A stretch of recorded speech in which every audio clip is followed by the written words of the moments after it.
दोबारा से शुरू करते हैं। कल जो है वो हमने पढ़ा था elasticity, price elasticity of demand की। ये 3 जो हैं अपना मेजरमेंट, पहला जो है वो आउटले मेथड था, फिर परसेंटेज मेथड था, और फिर जो है वो ग्राफिक मेथड हम लोगों ने पढ़ा था। तो अब जो है वो नेक्स्ट ये मेथड ख़त्म हो गया, लेकिन इसमें जो है वो 2 एक्सट्रीम केसेस थे, वो अगर हम चाहें तो वो डिस्कस कर सकते हैं। वो यानी इनसे हटकर है तीनों मेथड्स से ना, तो वो हम डिस्कस कर लेते हैं। यानी एक्सट्रीम केसेस, तो उसमें पहला जो था वो था परफेक्टली इनलास्टिक, और परफेक्टली इनलास्टिक का मतलब है इलास्टिसिटी इज इक्वल टू 0। इसको ज़ीरो इलास्टिक भी कहते हैं। और दूसरा है परफेक्टली इलास्टिक, इसको हम इन्फिनिट इलास्टिक भी कहते हैं। तो ये 2 केसेस हैं, एक्सट्रीम केसेस। अच्छा, जो फर्स्ट केस है उसमें क्या होगा, जैसे फॉर एग्जांपल यहाँ पे हम लिखते हैं क्यूरी और यहाँ पे प्राइस। तो ये फर्ज करते हैं कि डिमांड कर्व जो है वो वर्टिकल है, वर्टिकल डिमांड कर्व।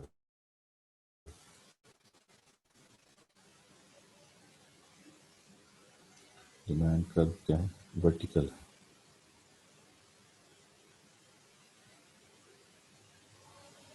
ये है फर्ज कर लें डिमांड कर्व। तो दूसरा जो केस है उसमें क्या है, दूसरे केस के अंदर आपको समझ आ गया होगा क्या है। दूसरे केस के अंदर डिमांड कर्व क्या होगा, हॉरिजॉन्टल। ये एक्सट्रीम केसेस है। वैसे डिमांड कर्व नेगेटिवली स्लोप्ड होता है, लेकिन ये 2 एक्सट्रीम केसेस जो हम लोग पढ़ रहे हैं, इनके अंदर जो है वो डिमांड कर्व क्या होगा, एक हॉरिजॉन्टल होगा और एक क्या होगा, वर्टिकल होगा। अब यहाँ पे आप फॉर एग्जांपल इलास्टिसिटी जो है वो कैलकुलेट कर लें। जैसे फॉर एग्जांपल एक पॉइंट ये है, और फॉर एग्जांपल एक पॉइंट जो है वो ये है, और इसी तरीके से एक पॉइंट ये है, फिर एक पॉइंट ये है। तो ये ए पॉइंट है, ये बी पॉइंट है, ये सी है, ये डी है। इन पे आप इलास्टिसिटी कैलकुलेट कर लें। इसी तरीके से ये एक पॉइंट ए है, फिर ये पॉइंट बी है, ठीक है। इसी तरीके से ये पॉइंट जो है वो सी है, ये डी है, और इस तरह और बहुत सारे पॉइंट्स ले सकते हैं आप इन डिमांड कर्व्स के ऊपर। तो फर्ज करते हैं कि ए पॉइंट पर जो प्राइस है वो 2 है, और बी पर फर्ज कर लेते हैं 4 है, और सी पर फर्ज कर लेते हैं 6 है, और इस पर फर्ज कर लेते हैं 8, और फर्ज करते हैं कि डिमांड कितनी है, 100 है यहाँ पे। तो अब आप से कहा जाता है इलास्टिसिटी मेजर करें, तो आप मेजर कर लेंगे ना, फार्मूला आप लोगों को आता है। जब आपको कहा जाए ना इलास्टिसिटी मेजर करें, तो आपने सिंपली इलास्टिसिटी का फार्मूला अप्लाई करना है। और फार्मूला क्या है, फार्मूला है E P is equal to, इसको हम प्राइस इलास्टिसिटी ऑफ डिमांड कहते हैं, और इसका फार्मूला है delta Q over delta P into P over Q, ये फार्मूला। ठीक है ना जी। तो अगर हम इलास्टिसिटी मेजर करें from point A to point B, तो चेंज इन क्यू फाइंड करें। आपको पता है कि चेंज इन क्यू कैसे फाइंड करते हैं, new value minus old value. तो अगर हम ए से बी पर चलें तो ए से बी तक क्या है, ए पर भी क्वांटिटी 100 है और बी पर भी कितनी है, 100 है। तो न्यू पॉइंट पे होगा, बी होगा ना, तो बी माइनस ए होगा। तो बी पर 100 और ए पर भी 100, 100 माइनस 100 0। ठीक है ना जी। और इस तरह चेंज इन पी फाइंड करना है तो बी पर प्राइस कितनी है, 4, और ए पर कितनी है, 2। तो 4 माइनस 2 2 इन टू। अब पी कौन सा लेना है, आपको पता है हमेशा यहाँ पर इनिशियल वैल्यू आती है या ओल्ड वैल्यू आती है। तो ए से बी पर जा रहे हैं तो ए इनिशियल है, बी न्यू है। तो ए पर पी क्या है, ए पर पी जो है वो 2 है, और ए पर क्यू क्या है, वो तो 100 ही है। तो ये आपके पास जवाब क्या आएगा, 0। समझ गए ना। तो इसका मतलब ये हुआ कि इस पर इलास्टिसिटी क्या है, ए से बी के दरमियान इलास्टिसिटी क्या है, 0। और मैंने आपको बताया था कि इसको परफेक्टली इलास्टिक डिमांड कर्व को ज़ीरो इलास्टिक डिमांड कर्व कहते हैं। तो इसका मतलब इसमें जो डिमांड कर्व होता है वो क्या होता है, डिमांड कर्व इज वर्टिकल। जब भी डिमांड कर्व वर्टिकल होगा इलास्टिसिटी क्या आएगी, 0। अच्छा, इसी तरीके से अगर हम पॉइंट बी से पॉइंट सी तक इलास्टिसिटी फाइंड करें इसी वर्टिकल डिमांड कर्व के ऊपर, तो फार्मूला हमें आता है, क्या है भला, delta Q over delta P into P over Q. तो जब भी कोई न्यूमेरिकल आएगा, जब भी कोई इलास्टिसिटी मेजर करने को कहा जाएगा और कोई भी मेथड नहीं बताया जाएगा, तो आपने ये सिंपल फार्मूला लगाना है, यही वाला, और इलास्टिसिटी मेजर करनी। ठीक है ना। अच्छा, अब आप आ जाएं बी टू सी। तो बी क्या हो जाएगा, ओल्ड पॉइंट, और सी क्या हो जाएगा, न्यू पॉइंट। तो चेंज इन क्यू निकालें, बी पर क्या है, बी पर भी 100 है और सी पर भी क्या है, 100 है। तो 100 माइनस 100, क्योंकि चेंज जब भी निकालते हैं तो new value minus old value करते हैं, तो ये क्या आ जाएगा, 0। और अब चेंज इन पी फाइंड करेंगे तो इसमें क्या करेंगे, तो न्यू वैल्यू क्या है, सी, सी पर क्या है प्राइस, सी पर प्राइस जो है वो 6 है।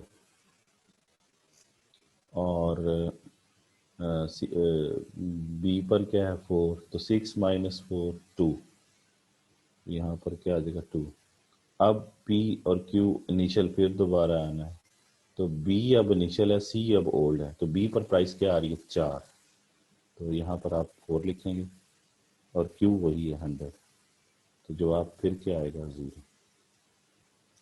इसका मतलब ये है कि जो वर्टिकल डिमांड कर्व होता है उसके हर पॉइंट पर इलास्टिसिटी जो है वो 0 आती है। ये बस ये ध्यान में रखना है। ठीक है। At vertical demand curve elasticity, price elasticity of demand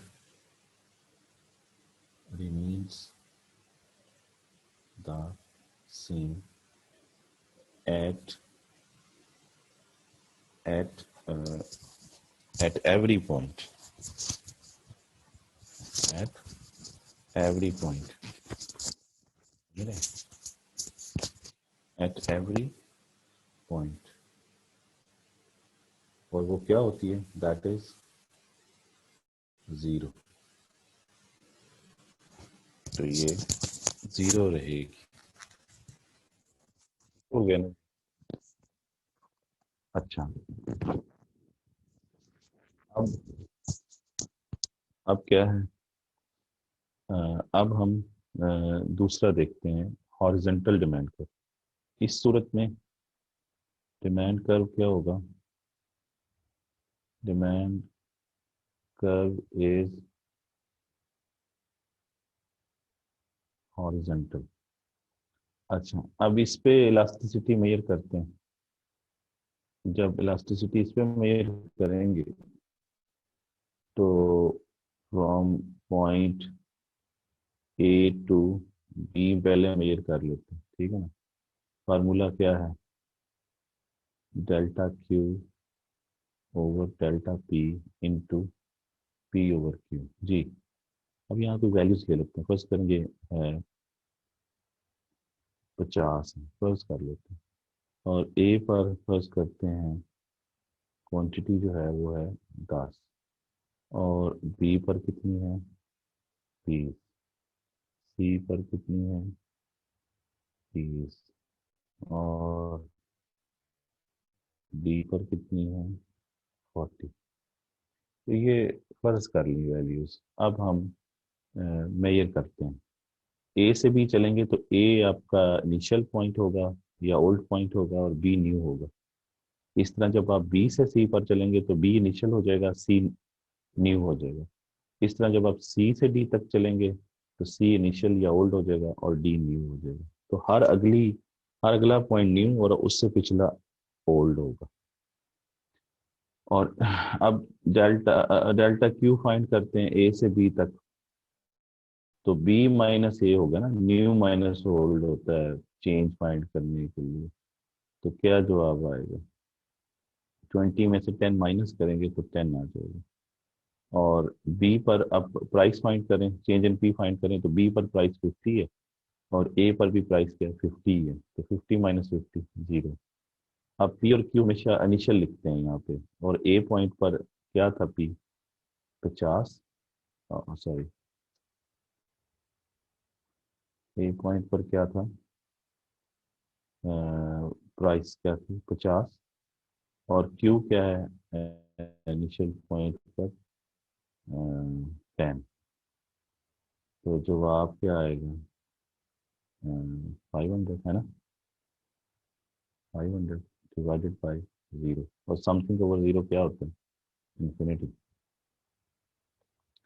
तो ये हमारे पास आ गई ए से बी तक। तो मैं एक और पॉइंट पे फाइंड करके दिखा देता हूँ। दो पॉइंट्स के दरमियान होती है इलास्टिसिटी। पॉइंट बी से सी तक फाइंड कर लेते हैं, ठीक है ना, from point B to C. तो क्या होगा, del delta Q over delta P into P over Q. समझ गए। तो ये हम इसको भी फाइंड कर सकते हैं। यहाँ पर अब फाइंड करें तो क्या है, सॉरी, ऐसे कर लेते हैं। तो डेल्टा क्यू क्या है, डेल्टा क्यू बी से सी जा रहे हैं तो सी न्यू हो जाएगा, बी जो है वो ओल्ड है। तो 30 में से 20 माइनस करेंगे तो 10 आ जाएगा। और चेंज इन पी फाइंड करें, बी पर भी 50 है और सी पर भी क्या है, 50 है। तो सी माइनस बी होता है, तो ये हो जाएगा जीरो। अब बी इनिशियल पॉइंट है, तो बी पर प्राइस क्या है, 50, और क्यू क्या है, 20। तो इसका जवाब भी क्या आएगा, इन्फिनिटी। ठीक है जी। तो इसका मतलब ये है कि यहाँ पर भी हर पॉइंट पर इलास्टिसिटी क्या रहती है, सेम। चाहे ए से बी फाइंड कर लें या बी से सी कर लें या फिर सी से डी भी आप करके देखिएगा। तो इसके हर पॉइंट पर इलास्टिसिटी जो है वो जीरो आएगी और इसके हर पॉइंट पर इलास्टिसिटी इंफिनिटी आएगी। तो और क्या पता चला, at at horizontal demand curve, price elasticity of demand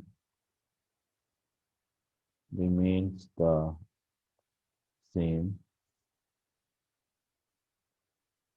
eight every point, और वो क्या सेम रहेगी, इन्फिनिटी।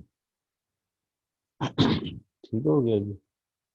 तो ये दो एक्सट्रीम केसेस रह गए थे, और हमने एक्सट्रीम केसेस को एक्सप्लेन किया है with the help of formula. ठीक है, तो ये हमारी खत्म हो गई एक स्टोरी। अच्छा, इसमें कोई इश्यू तो नहीं है ना आप लोगों को? मेरा ख्याल है होना तो नहीं चाहिए। आपके क्वेश्चन देख लें कि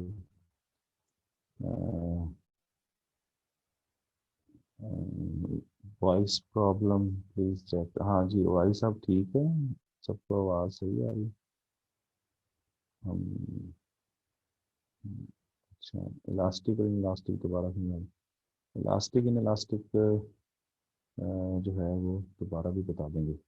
अच्छा, ये और तो कोई इशू नहीं। सर जी, वॉइस बहुत है आपकी, वॉइस बहुत है आपकी, क्या मतलब?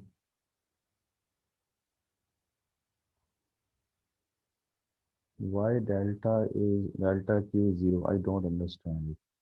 डेल्टा कैसे फाइंड करते हैं आदि? डेल्टा न्यू वैल्यू में से ओल्ड वैल्यू माइनस करेंगे तो आपके पास आएंगी ना चीज़ें। ठीक है, वॉइस का इशू आ रहा है जुनेरा? अच्छा, सर भी तो नहीं कर सकते। सेम केसेस एग्जांपल्स, हाँ मैं एग्जांपल्स देता हूँ आपको। सर आवाज़ बहुत लो है आपकी। अब आवाज़ ठीक आ रही? अब आवाज़ ठीक आ रही? देखते हैं जरा।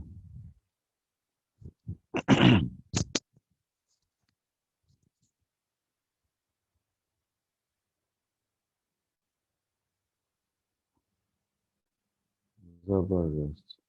What is QD? अभी तक क्यूडी का नहीं पता भाई, 4-5 लेक्चर गुजर चुके हैं, आपको क्यूडी का नहीं पता चला? क्यूडी क्वांटिटी डिमांड को कहते हैं।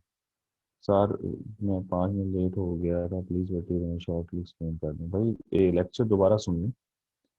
तो बहरहाल अच्छा, अब हम इनकी एग्जांपल्स कह रहे हैं बताएं, तो एग्जांपल्स भी बताई जा सकती हैं, लेकिन ये चीज़ ज़रा जहन में रखें कि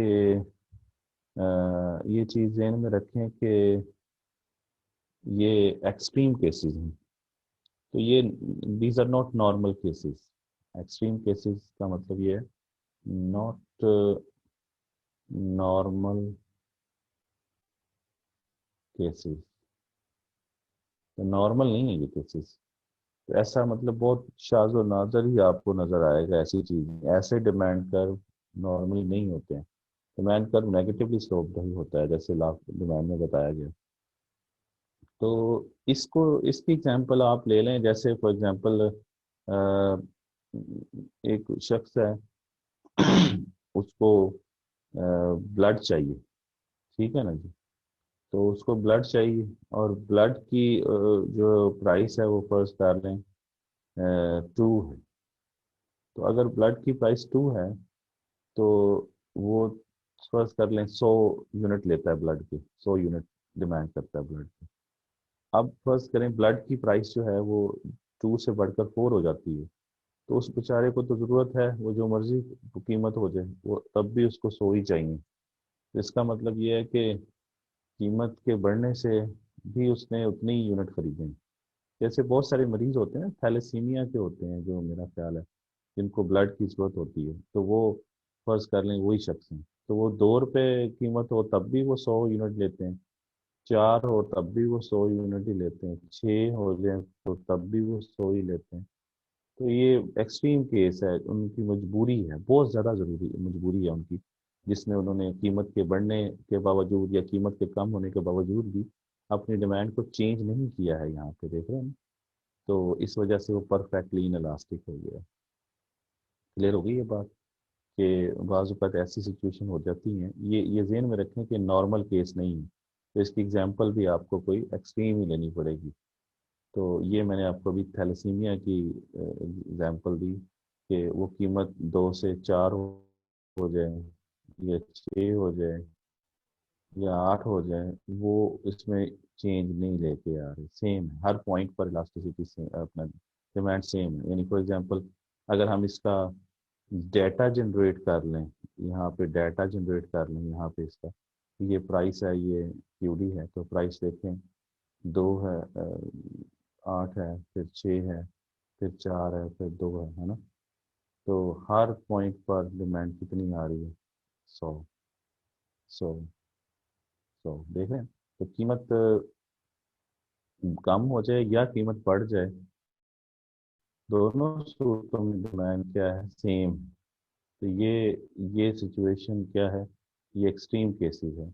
और मैंने आपको अभी इसकी एग्जांपल दी कि ये हो सकता है कि उनकी कीमत, उनको ज़रूरत बहुत ज़्यादा हो तो वो कीमत 8 पे भी 100 ही ले रहे हैं, 6 पे भी 100 ही ले रहे हैं, 4 पे भी 100 ही लें, 2 पे भी 100 ही ले रहे हैं। तो ये थैलेसीमिया की मैंने आपको एग्जांपल दी। इसी तरीके से यहाँ पर देखें, इसका अगर हम डाटा जनरेट करें,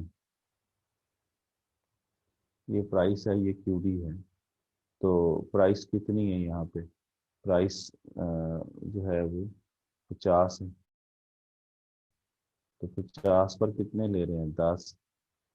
और फिर इसी 50 पर ही कितने ले रहे हैं? 50 ही कीमत है, उसी कीमत पर फिर कितने ले रहे हैं? 20। फिर 50 पर ही कितने ले रहे हैं? 30। और फिर 50 पर ही कितने ले रहे हैं? 40। देख रहे हैं ना। तो इसमें कीमत चेंज नहीं हो रही, लेकिन डिमांड जो है वो इसी पर ही बढ़ती चली जा रही है। ये तो ये भी एक एक्सट्रीम सिचुएशन है। इसमें ये देखें कि इस 50 से ऊपर एक पॉइंट ले लें, जैसे फॉर एग्जांपल ये पॉइंट ले लें या ये ले लें, इन दोनों पॉइंट्स के ऊपर आपको डिमांड कितनी नज़र आ रही है? 0। इसका मतलब ये है कि ऐसे भी कुछ चीज़ें होती हैं, ऐसे भी कुछ लोग होते हैं जिनके दिमाग में एक कीमत होती है, उस कीमत पे तो वो डिमांड 10 से 20, 30, 40 बढ़ाते जा रहे हैं, लेकिन उससे ऊपर ज़रा सी भी कीमत जाए तो वो डिमांड क्या कर देते हैं? 0 कर देते हैं। इसी तरीके से अगर थोड़ी सी भी नीचे भी आ जाए तब भी वो नहीं लेते। तो इसका मतलब ये भी एक एक्सट्रीम सिचुएशन है, कर सकते हैं कि वो एक ख़ास कीमत पर तो ज़्यादा डिमांड करेंगे, लेकिन उससे कीमत ऊपर हो जाए या नीचे हो जाए तो फिर डिमांड बिल्कुल नहीं करेंगे। ये भी एक्सट्रीम केस है, 0 हो जाती है यहाँ पर। 12 ये कुछ इसकी एग्जांपल्स हैं, जो कि आप हर चीज़, जाहिर सी बात एक्सट्रीम केसेस हैं तो उनको प्रैक्टिकली ढूंढना थोड़ा सा मुश्किल होता है। तो मैंने थोड़ी सी कोशिश की है आपको इसको, इनको समझाने की। अब आगे आ जाएं, नेक्स्ट आ जाएं। नेक्स्ट जो हमारा टॉपिक है वो क्या है? नेक्स्ट टॉपिक है हमारा इनकम इलास्टिसिटी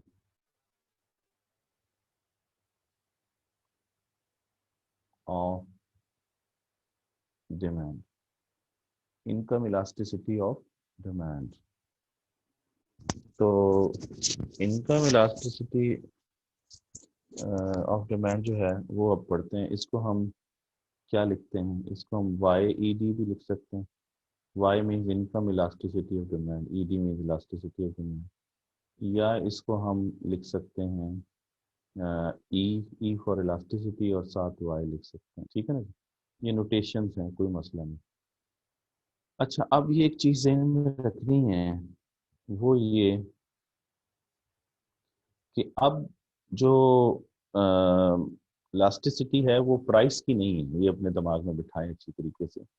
अब हम, हमारा जो आर्गुमेंट है वो प्राइस नहीं है बल्कि इनकम है। और अब जो डिमांड फंक्शन बनेगा, quantity demand is a function of income. तो अब ये इनकम की बात है।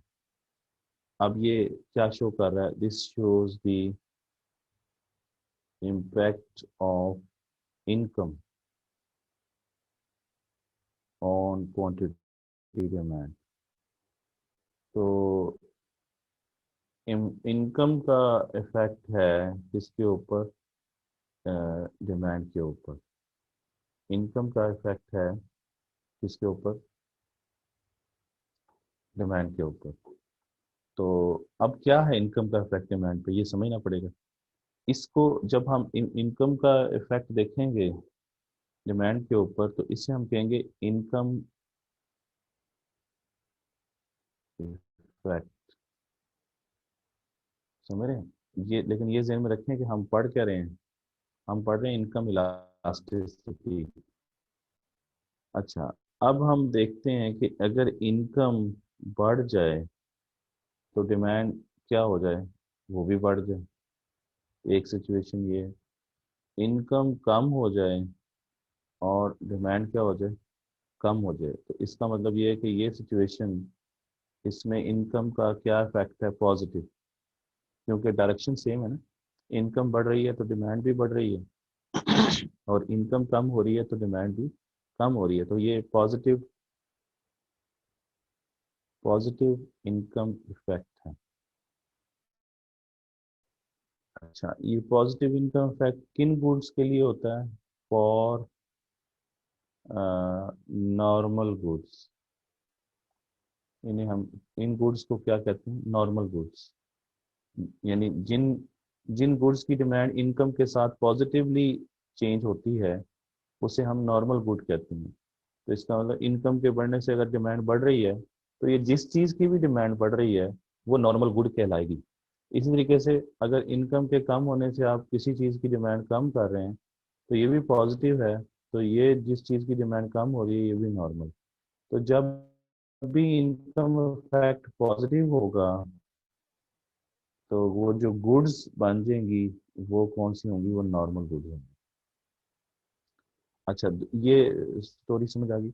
अब अगली बात ये है कि अगर इनकम के बढ़ने से किसी चीज़ की डिमांड कम भी तो हो सकती है। आप कहें जी मैं अब अमीर हो गया हूँ, मेरी इनकम ज़्यादा है, तो मैं नहीं खरीदता किसी एक चीज़ को। तो ये नेगेटिव हो गया ना। ये नेगेटिव, इसको हम कहेंगे नेगेटिव इनकम इफेक्ट, है ना।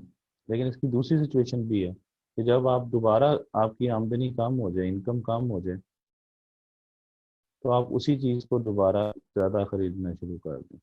दोनों सूरतों में देखें तो डायरेक्शन अपोजिट है। तो इसे हम कहते हैं नेगेटिव इनकम इफेक्ट। लेकिन ये किन गुड्स के लिए होता है? इनको हम कहते हैं फॉर इंफीरियर गुड्स। ठीक है जी, इंफीरियर गुड्स। इसका मतलब जब आपकी इनकम बढ़ेगी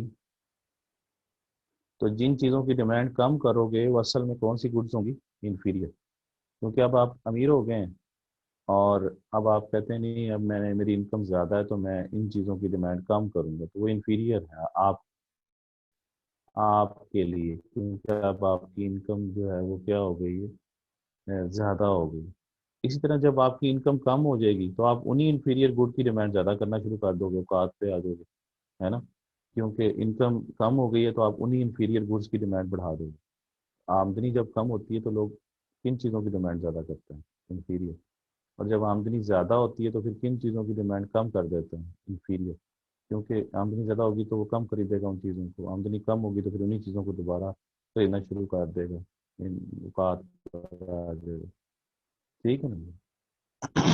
ये दो चीज़ें क्लियर होगी। इसका मतलब ये है कि इनकम इफेक्ट पॉजिटिव भी है और इनकम इफेक्ट जो है वो नेगेटिव भी है।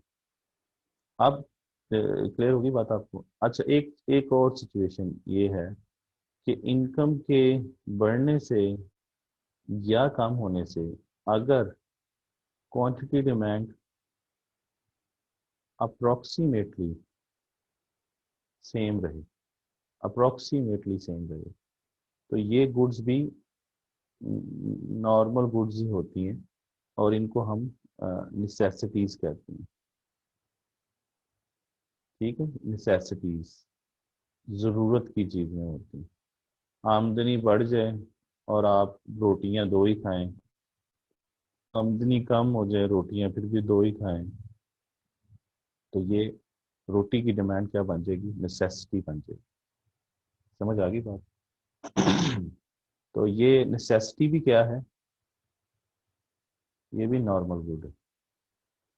अच्छा, ये जो पॉजिटिव इनकम फैक्ट है, एक्चुअली ये अगर इसको और बेहतर कर लें तो इस तरीके से कर लेते हैं यहाँ पे। जस्ट अ मिनट, इसको हम और बेहतर कर लेते हैं। इसको हम कहते हैं, जैसे यहाँ इसको इंफीरियर कहा था, तो इसको हम कहते हैं सुपीरियर गुड्स। और सुपीरियर गुड्स कौन सी होती हैं? Normal goods. समझ आ गई बात? तो तीन चीजें होगी हमारे पास। ये दोनों ये दोनों नॉर्मल हो गई, ये दोनों नॉर्मल हो गई, और ये एक जो है, ये क्या होगी? इंफीरियर। इसका मतलब ये हुआ कि जो नॉर्मल गुड होती हैं,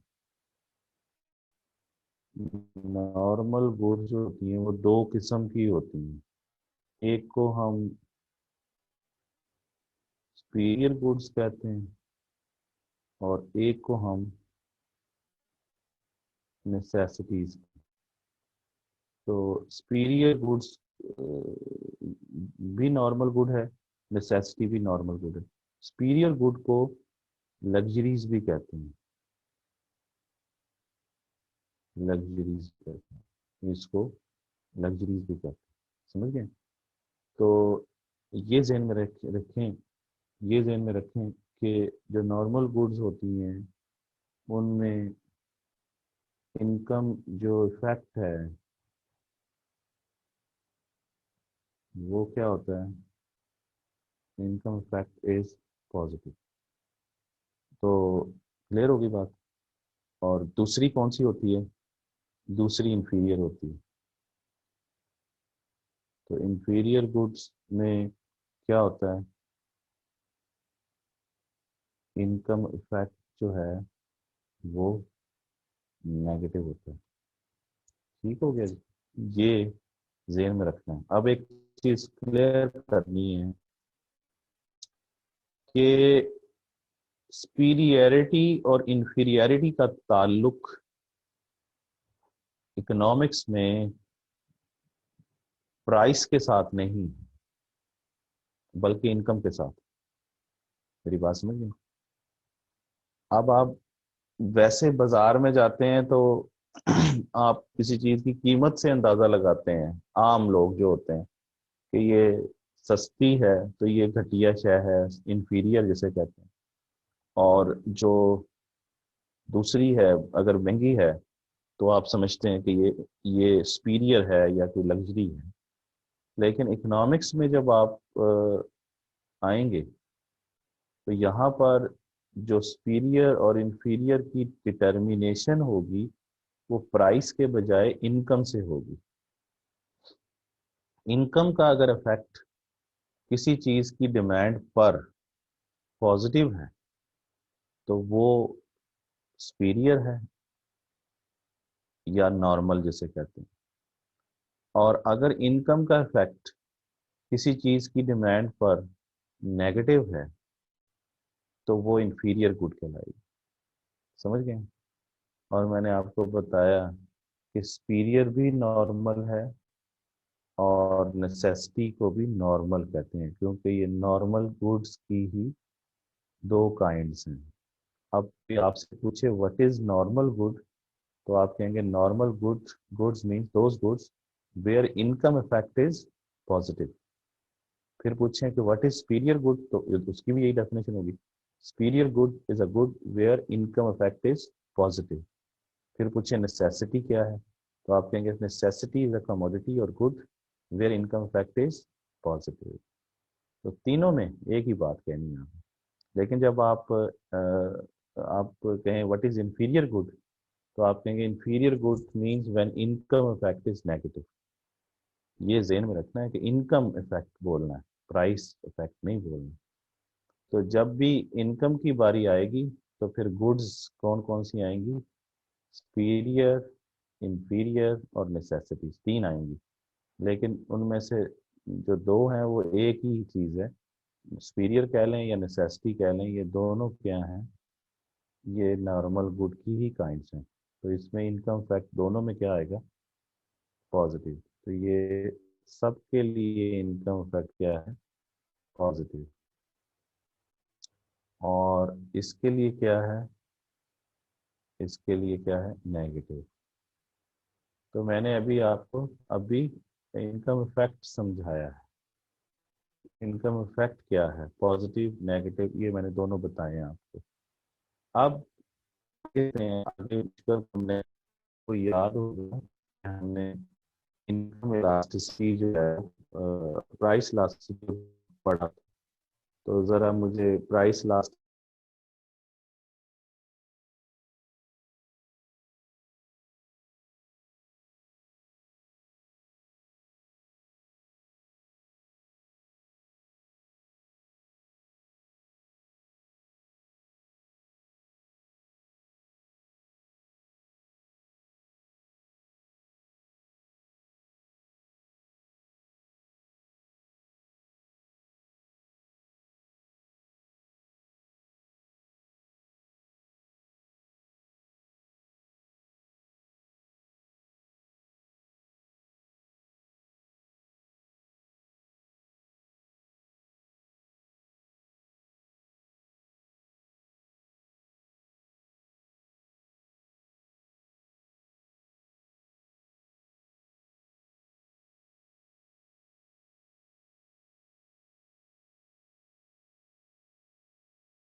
स्टूडेंट सर सर आ रहे हैं, 2 मिनट वेट कीजिएगा, सर आ रहे हैं।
जी सर, स्टार्ट कर लें। कनेक्ट हो गए हैं सर।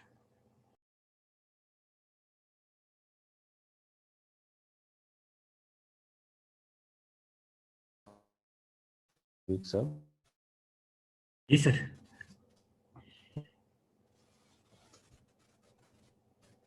मैं शुरू कर लूँ अब? जी जी, शुरू करें सर, स्क्रीन शेयरिंग कर लें। जी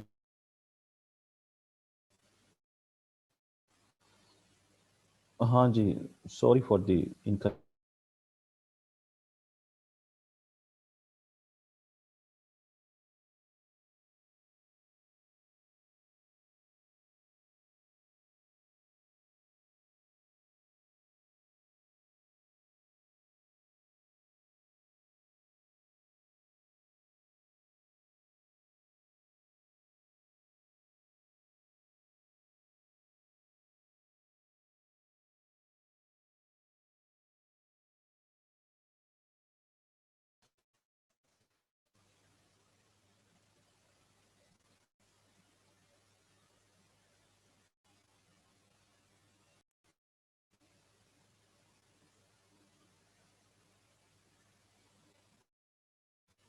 जी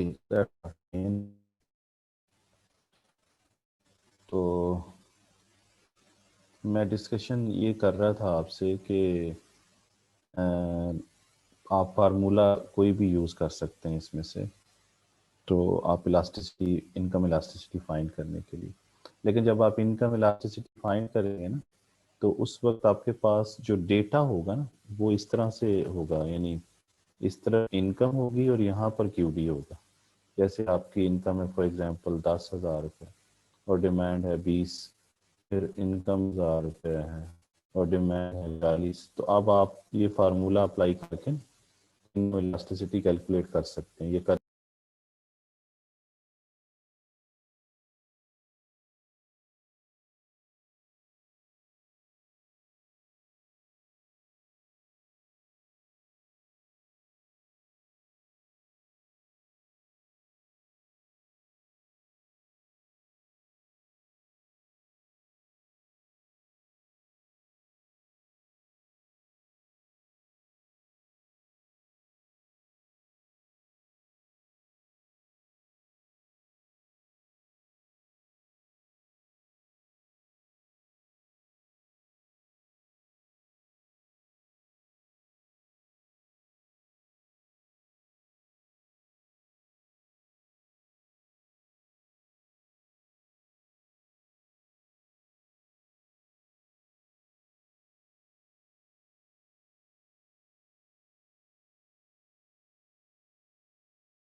जी, अब आवाज़ आ रही है? इसका कोई टेक्निकल इशू आ रहा है?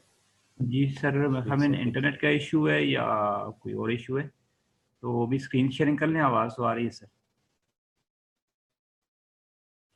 अच्छा, चलिए दोबारा से।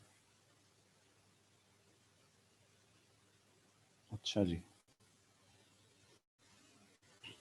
तो अच्छा, मैं ये बता रहा था आपको कि इसकी जो वैल्यू है वो या तो पॉजिटिव में आएगी इनक्लासिटी की, ये आएगी, वो नेगेटिव में आएगी। तो यहाँ पर आप लोग देखें कि अगर तो वो ज़ीरो के इस तरफ है तो income elasticity greater than zero, और अगर ज़ीरो के तो ये लेस देन ज़ीरो है। Less than greater than zero का मतलब पॉजिटिव है और लेस देन ज़ीरो का मतलब नेगेटिव है। अगर तो इनकम इलास्टिसिटी की रेंज नेगेटिव में आती है, यानी लेस देन ज़ीरो आती है, तो ये सारी गुड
सर माइक ऑन कर लीजिएगा, आपको माइक ऑफ। अच्छा, अब जो इनकम इलास्टिसिटी की वैल्यू है वो या तो जी जी, इनकम इलास्टिसिटी की वैल्यू या तो नेगेटिव आएगी या फिर क्या आएगी, पॉजिटिव में आए तो, ठीक है ना। इसमें ये है कि अगर से वन के income elasticity greater less than one आ जाए, तो ये वाली जो बात है हम कहेंगे, इसको हम कहेंगे नेसेसिटी। और अगर कहीं पे वन आ जाए, सर आपकी आवाज़ बहुत कट रही है।